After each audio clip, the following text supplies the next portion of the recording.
नमस्कार। आज हम एक बहुत ही गंभीर विषय पर बात करने जा रहे हैं।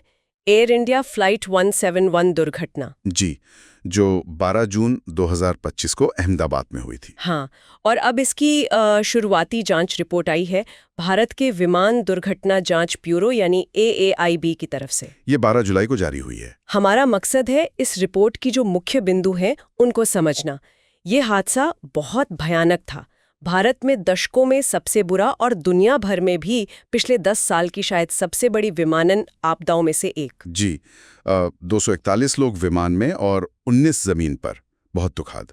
और सवाल वही है कि टेक ऑफ के महज 30 सेकंड बाद ऐसा क्या हुआ कि वो बोइंग 787 ड्रीम लाइनर नीचे आ गया। देखिए, इस रिपोर्ट का जो सबसे अहम और शायद सबसे चौंकाने वाला निष्कर्ष है वो फ्यूल कंट्रोल स्विच से जुड़ा है। Fuel control switch. हाँ, रिपोर्ट के मुताबिक लगभग एक ही समय पर दोपहर 13:48 और 42 सेकंड पर जब विमान करीब 180 नॉट की रफ्तार पकड़ चुका था। मतलब टेक ऑफ के ठीक बाद। बिल्कुल उसी वक्त दोनों इंजनों के फ्यूल स्विच रन पोजीशन से कट ऑफ पोजीशन में लाए गए।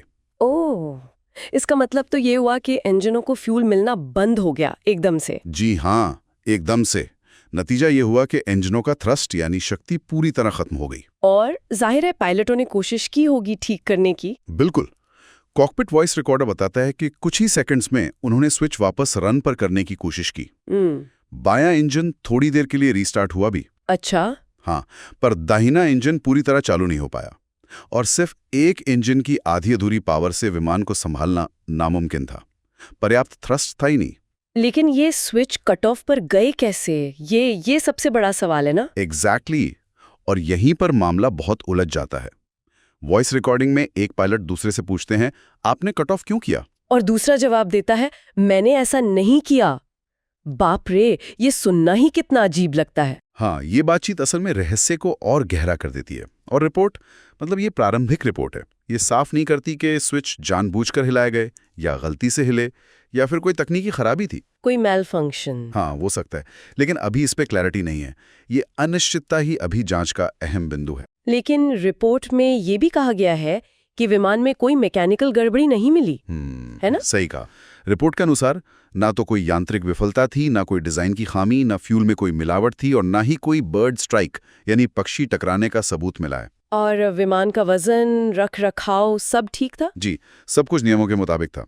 वजन सीमा में था, मेंटेनेंस अप टू डेट था और शायद इसीलिए बोइंग या इंजन बनाने वाली कंपनी GE के लिए कोई फौरी सुरक्षा सिफारिश जारी नहीं की गई है। लेकिन फिर ये स्विच वाली बात। खैर, एक और चीज का जिक्र है रिपोर्ट में, रैम एयर टर्बाइन का, RAT। हाँ, RAT CCTV फुटेज में वो खुलता हुआ दिखा है। RAT एक छोटा सा बैकअप पावर सोर्स होता है। अच्छा। हाँ, ये तभी खुलता है जब विमान के दोनों मुख्य इंजन पूरी तरह बंद हो जाएं और कोई पावर ना बचे। तो इसका खुलना एक तरह से इस बात का पक्का सबूत है कि विमान ने अपनी मेन इंजन पावर खो दी थी। और विमान ज्यादा ऊपर तक जा भी नहीं पाया था। नहीं, मुश्किल से 650 फीट की ऊंचाई तक पहुंचा और फिर नीचे एक मेडिकल कॉलेज हॉस्टल पे गिर गया, जिससे भयानक आग लगी और 5 इमारतें भी तबाह हो गईं। बहुत ही भयानक। और जैसा हमने कहा, 242 में से 241 लोगों की जान चली गई और जमीन पर भी 19 लोग, सिर्फ एक यात्री बच पाए। जी, विश्वास कुमार रमेश 40 साल के ब्रिटिश नागरिक थे। वो इमरजेंसी एग्जिट के पास बैठे थे और मलबे के खुले हिस्से से किसी तरह बाहर निकल पाए। उन्हें मामूली चोटें आई हैं।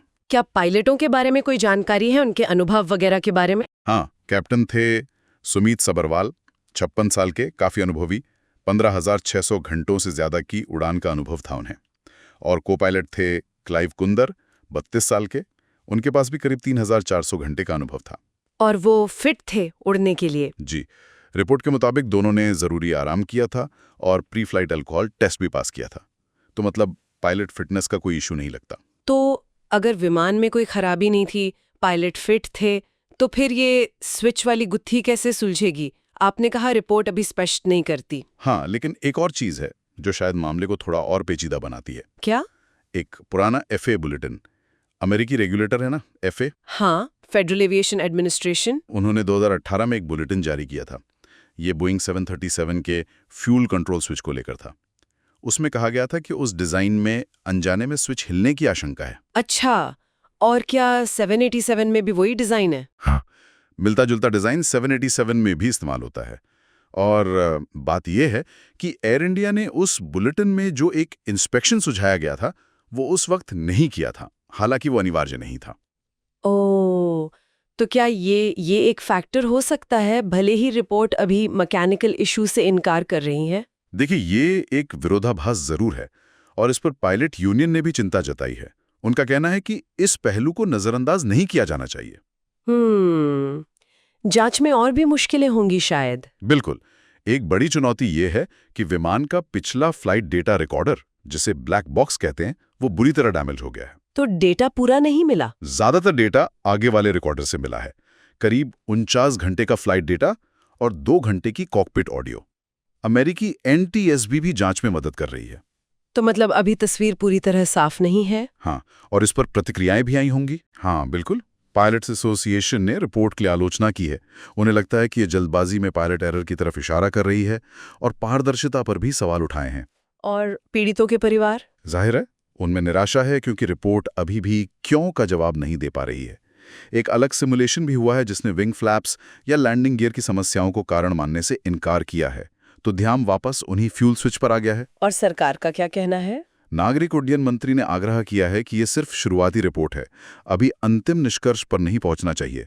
फाइनल रिपोर्ट आने में साल भर भी लग सकता है। तो कुल मिलाकर स्थिति ये है कि हमें ये पता है कि फ्यूल स्विच बंद हुए जिससे हादसा हुआ, पर वो बंद क्यों हुए ये अभी भी एक बड़ा सवाल है। बिल्कुल सही। ये क्यों ही सबसे महत्वपूर्ण है। एक तरफ रिपोर्ट कहती है कोई आंतरिक समस्या नहीं, दूसरी तरफ वो पुराना FAA बुलेटिन और यूनियन के सवाल हैं जो डिजाइन या प्रक्रिया की तरफ इशारा करते हैं। ये भले ही वो अनिवार्य ना हो। हाँ, ये एक अहम सबक हो सकता है और ये हमें इस आखिरी सवाल पर छोड़ जाता है।